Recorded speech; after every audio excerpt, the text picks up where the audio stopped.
Hello there, welcome back to Rasmussen Law's YouTube channel. My name is Matthew Rasmussen, and today I'd like to talk about guardianships again, of course, but in particular what I'd like to talk about are two strategies really to help you not be in a guardianship proceeding. Before I talk about that, I want to briefly talk about why you don't want to be in a guardianship proceeding, and two reasons. First, time, and second, money. The typical guardianship proceeding in the state of New Jersey, I wish I could be optimistic with you and say it's a very short summary proceeding. It is actually classified as a summary proceeding, but what a lawyer considers a summary proceeding and what you consider a summary proceeding are probably two completely different issues and time frames. A summary proceeding from the court's perspective is measured in months, and I'm sure, based on my experience in talking to people, when they hear summary proceeding, they say, oh good, this is going to be, one court appearance and we're done, or, a very short turnaround on this. And unfortunately that's not the case.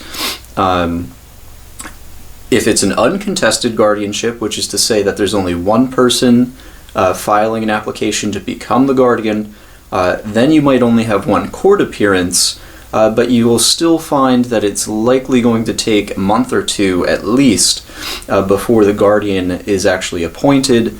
In contested cases, they can last much longer than that, figure about 6 months to a year in a contested case, if it goes all the way to trial. If it doesn't go to trial, it can be shorter than that, but I'm sure you can see time is of the essence when there's an individual who can't make decisions for themselves.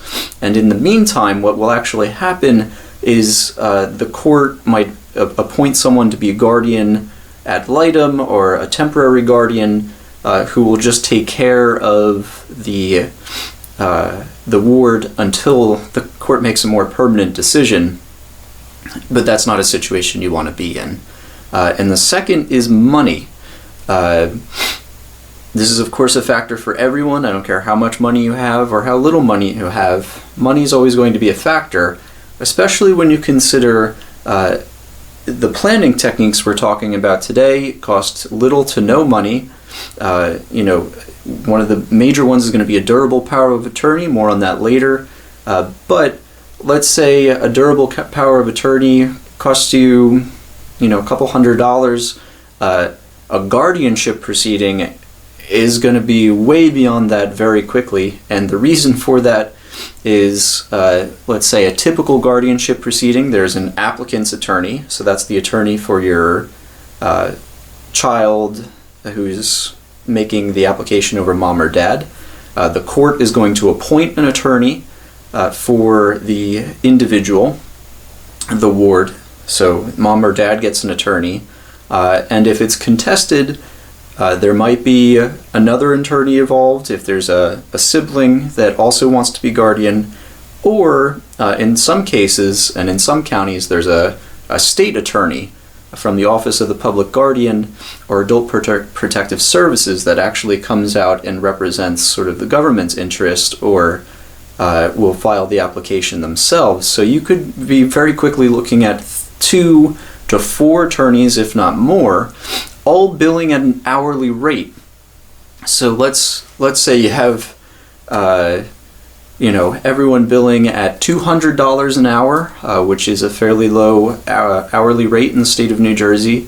$200 an hour times 3 attorneys. By the time this even gets to the judge, you're already going to be probably several $1,000s in the hole. Compared to how cost-effective it would have been to use a durable power of attorney. So that's sort of self-explanatory. So remember, why don't you want to be in a guardianship proceeding? If you can avoid it, time and money. And with that, let's move on to how to avoid the darn things, these guardianship proceedings.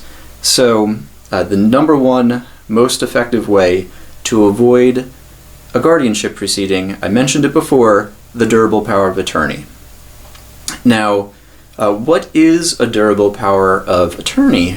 Most people are familiar with what a power of attorney is. It's simply a document that the principal, that's what we call the person who's giving the authority, will select an agent, that's the power of attorney, to make decisions for him or her. So in a typical scenario, mom comes into my office, signs a piece of paper saying, my youngest child is going to be my power of attorney. Now, if there was estate planning done by a competent, I shouldn't say that, but basically any competent elder law attorney is going to at least try to have a durable power of attorney executed, because it saves so much money if there's a guardianship. And now there are circumstances where an elder law attorney or an attorney in general might not be comfortable putting a power of attorney in place, but be that as it may, once you go in for the power of attorney, the lawyer is going to have a discussion with you about whether you want it to be sort of a standard power of attorney or a durable power of attorney. And the difference is that a regular power of attorney will actually terminate when the principal loses capacity. When you lose legal capacity, the power of attorney document will cease to function as a legal document. However, a durable power of attorney has an additional clause that's signed by the principal, the person making the power of attorney, and it says, even in the event of my legal incapacity, I still want youngest son, youngest daughter, oldest son, oldest daughter to make all of the decisions that they can for me. And the reason for that is that it's presumed that the principal in a regular power of attorney is sort of looking over the shoulder of the agent and making sure that all the decisions they're making are good. Whereas when you're legally incapacitated, that's no longer the presumption. So the law says, unless you really, really trust this person and you don't want to have, continue looking over their shoulder to continue to affirm their acts, we're just going to revoke it for you. But once you sign that durable clause, it makes it durable even after your incapacity. And why is this effective? Two reasons. First, let's say there's a factual scenario, a hypothetical. Mom signs a durable power of attorney naming son as the power of attorney. Daughter, years later, after mom loses capacity, wants to become the mother's guardian. There's no level of foul play or anything like that on behalf of the son, but the daughter, for whatever reason, now wants to be the guardian.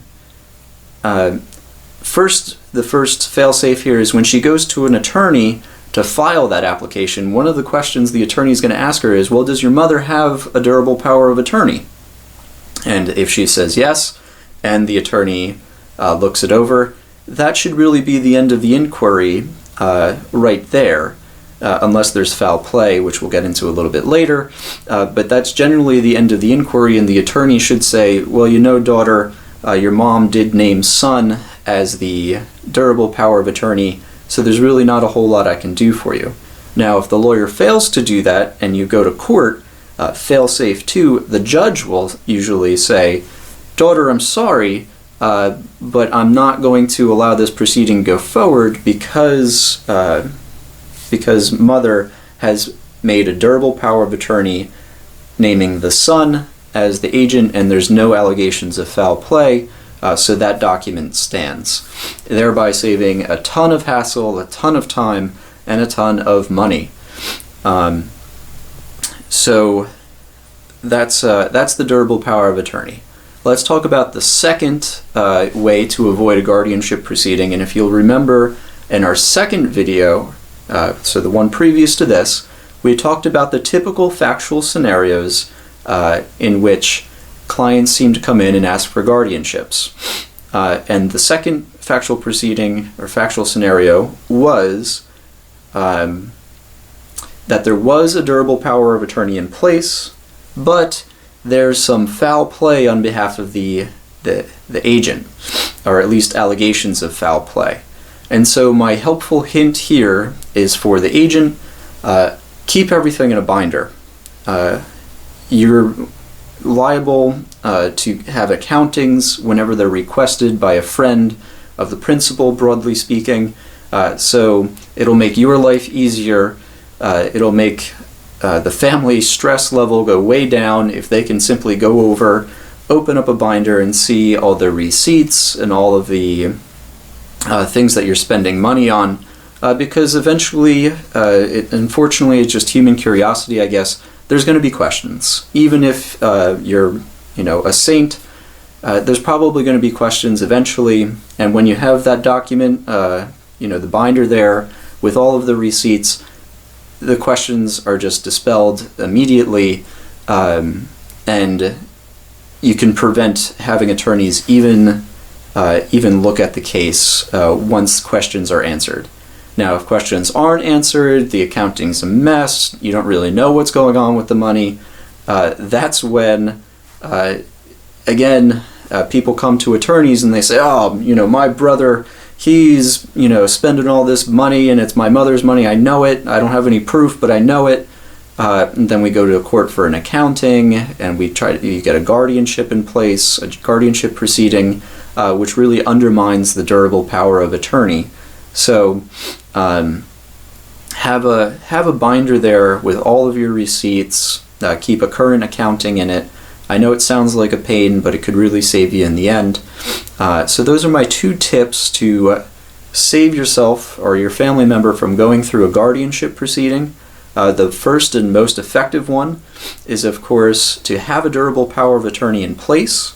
And the second is, if you have one in place and you're the agent, always keep a current book of your receipts and how everything's being spent. Really be on top of that, because it'll help you, it'll help the family, and most importantly, it'll put me out of a job.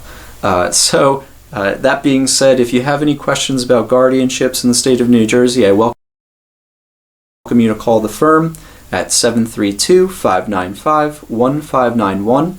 Again, the number is 732-595-1591. And if you mention YouTube and this video series, we'll make it a free consultation for you. So I hope to hear from you soon. Thanks so much.